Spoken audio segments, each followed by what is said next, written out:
Oui, bonjour et bienvenue à notre méditation. Aujourd'hui, c'est le dimanche 25 août et cette méditation, c'est une méditation du dimanche. Je voudrais vous parler de l'Église aujourd'hui. Dans notre Église, ici à l'Église baptiste de la Côte Basque, nous parlons ces derniers dimanches sur l'importance de l'Église.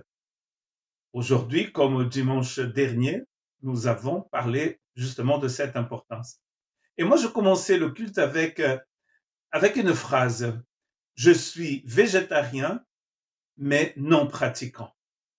C'est pas moi qui ai inventé cette phrase, j'ai entendu cela d'un ami. Je suis végétarien, mais je ne pratique pas. Est-ce que nous pouvons dire la même chose de l'Église?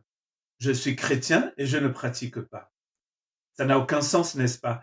Si quelqu'un se dit vegan ou végétarien, mais s'il mange des produits laitiers, par exemple de la viande, il n'est ni végétarien ni vegan, même s'il se dit végétarien.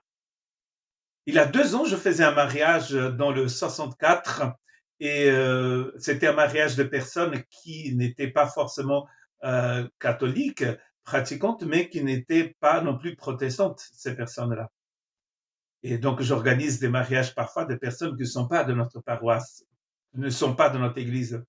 Et à la fin de la réunion, de la cérémonie, nous étions donc dans cette vallée magnifique, dans le Béarn, dans le 64, entouré de montagnes, un endroit magnifique, sublime, très très beau. Et ce monsieur est venu me voir, il m'a dit, j'étais très ému avec avec cette cérémonie, car je suis moi-même de famille protestante. Je suis protestant, mais je ne pratique pas. C'est comme s'il disait, je suis chrétien, mais je ne crois pas en Dieu. Je suis chrétien, mais j'ai aucune relation avec Dieu ni avec l'Église. Donc de dire je suis protestant, mais je ne pratique pas, c'est la même chose que dire je suis végétarien, mais je mange de la viande. Je suis végétarien, mais je ne pratique pas. L'Église, dans les écrits de Paul, a une importance vitale, et aussi, bien sûr, dans les évangiles, et même dans la dernière épître, celle de Apocalypse, écrite par Jean. Si vous lisez le Nouveau Testament, vous allez voir que quasiment toutes les lettres de Paul ont été envoyées à des églises locales.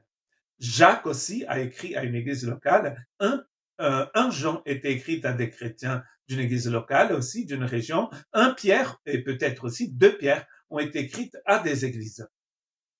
L'Église a une importance fondamentale dans l'économie divine. Et cela, vous allez le trouver notamment dans le livre d'Éphésiens. Paul va parler de 2 mystères dans ses écrits, surtout dans ses lettres envoyées depuis la prison. La lettre aux Colossiens et la lettre aux Éphésiens. Le mot mystère, mysterium en grec, n'est pas la même chose, n'a pas le même sens que le mot mystère en portugais ou en anglais ou en français. En français, quand on dit mystère, c'est parce qu'on n'a rien compris, on ne sait pas ce que c'est vraiment. Alors que mystérium, dans le Nouveau Testament, c'est quelque chose, c'est une vérité qui est cachée, mais qui a envie de se manifester et qui va un jour se manifester. À cause de cela, moi, Paul, c'est écrit dans Éphésiens chapitre 3, verset 1, le prisonnier de Christ pour vous, païen, donc il est en prison à Rome, si du moins vous avez appris comment je fais part de la grâce de Dieu qui m'a été confiée pour vous. C'est par révélation que j'ai eu connaissance du mystère, le mystérium, sur lequel je viens d'écrire en peu de mots, c'est-à-dire dans le chapitre 1 et dans le chapitre 2. En les lisant, vous pouvez vous représenter l'intelligence que j'ai eue, du mystère de Christ. Il n'a pas été manifesté au Fils des hommes dans les autres générations, comme il a été révélé maintenant par l'Esprit aux saints apôtres et prophètes de Christ. Ce mystère, c'est que le païen, son co-héritier, forme un même corps et participe à la même promesse en Jésus-Christ par l'Évangile. Ça, c'est le mystère. Le mystère ici, c'est que les gens qui ne sont pas descendants d'Abraham vont en fait partager avec les descendants d'Abraham cet héritage. Et Paul dit que ce mystère, c'est un mystère de Christ. C'est le mystère de Christ. En lisant dans Éphésiens chapitre 2, verset 14-18, car il est notre Père, lui qui de deux n'en a fait qu'un et qui a renversé le mur de séparation, l'inimitié, ayant anéanti par sa chair la loi des ordonnances, dans ses prescriptions, il a voulu créer en lui-même avec les deux un seul corps. Par la croix, en détruisant l'inimitié, il est venu annoncer la paix à vous qui étiez loin, donc à vous les païens, et la paix à ceux qui étaient près, c'est-à-dire les juifs. Car par lui, les uns, donc les païens, et les autres, les juifs, nous avons accès auprès du Père dans un même esprit. Paul est en train là de décrire le mystère. Dieu a réuni deux personnes qui n'avaient rien en commun. Donc l'Église, c'est pas une option. L'Église ici, c'est le corps du Christ. L'Église, c'est la famille de Dieu dans Éphésiens. L'Église est aussi un temple vivant, toujours dans Éphésiens. Et l'Église, c'est un projet éternel. C'est pas quelque chose de dernière minute. Imaginons que les descendants d'Abraham ont dit nous, on veut pas savoir de tout ça. Et en fait, Dieu a dit bon, d'accord. Donc, qu'est-ce que je vais faire? Oh là là, là, j'ai été pris au dépourvu. Dieu n'est jamais pris au dépourvu. Et donc, Dieu n'a pas établi l'Église parce que les Juifs ont rejeté le Seigneur. Car les Juifs n'ont pas rejeté le Seigneur. Certains l'ont rejeté. Mais tous les membres de l'Ecclésia de Dieu au début des livres des Actes des Apôtres étaient des Juifs. Tous les convertis à la Pentecôte dans Acte 2 étaient des Juifs. Au départ, tous les responsables de l'Église étaient des Juifs. Mais Dieu avait déjà un projet. Et ce projet, c'était de former un seul corps entre juifs et non-juifs. On peut dire ce qu'on veut, mais c'est ce que les Écritures disent. D'ailleurs, quand vous lisez Genèse chapitre 12, verset 3, et après le chapitre 15, chapitre 17, Dieu va dire à Abraham et à ses descendants qu'en la descendance d'Abraham, toutes les ethnies de la terre seraient bénies. Toutes les ethnies, toutes les nations ethniques, tous les peuples de la terre seraient bénis dans la descendance d'Abraham. Or, Paul nous dit que la descendance d'Abraham s'appelle Jésus-Christ. Voilà pourquoi Paul, ici dans Éphésiens, il appelle l'Église le mystère de Christ, le mystère caché de toute éternité. Ce n'est pas anodin ce que nous sommes en train de lire ici dans Éphésiens.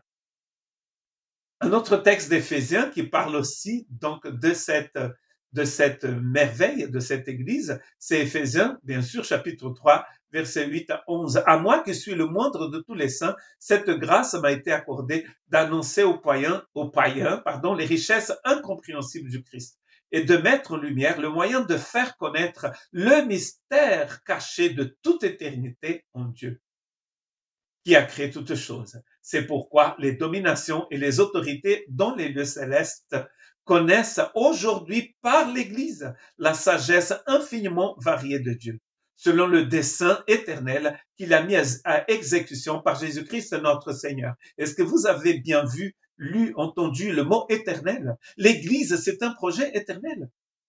Vous ne pouvez pas être chrétien et ne pas être dans l'Église parce que vous êtes l'Église. Vous formez un seul corps. Ce matin, donc le 25 août, notre sœur australienne Lorraine nous a parlé justement de cette église dans 1 Corinthiens chapitre 12. Quand un membre souffre, tous les autres souffrent. Pourquoi? Parce que nous sommes dans un corps. Comme elle disait dans ce message, le texte n'est pas en train de dire souffrez, souffrez, souffrez, vos frères souffrent. Non. En fait, c'est naturel. C'est comme si vous cassez un doigt.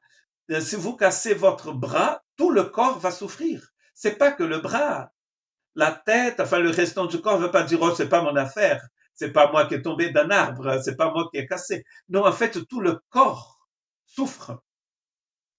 Pourquoi? Parce que nous faisons partie d'un même corps. C'est Dieu qui a décidé ainsi, c'est écrit dans 1 Corinthiens. C'est Dieu qui a voulu que ça soit ainsi. Donc si vous faites pas partie d'une église locale, il y a un problème. Parce que si vous êtes en Christ, vous êtes dans l'église du Seigneur. Donc, n'abandonnez pas votre assemblée. C'est l'exhortation que Hébreu nous donne, que le Saint-Esprit nous donne par l'épître aux Hébreux. Donc, ne pensez jamais que l'église, c'est un projet de dernière minute. L'église, c'est un projet éternel. Et d'ailleurs, Paul dit que la sagesse colorée de Dieu, magnifique de Dieu, Polopolikilos, c'est le mot qui apparaît ici, elle est en fait manifestée par l'Église. C'est l'Église qui manifeste la gloire de Dieu sur cette terre. Que Dieu vous bénisse.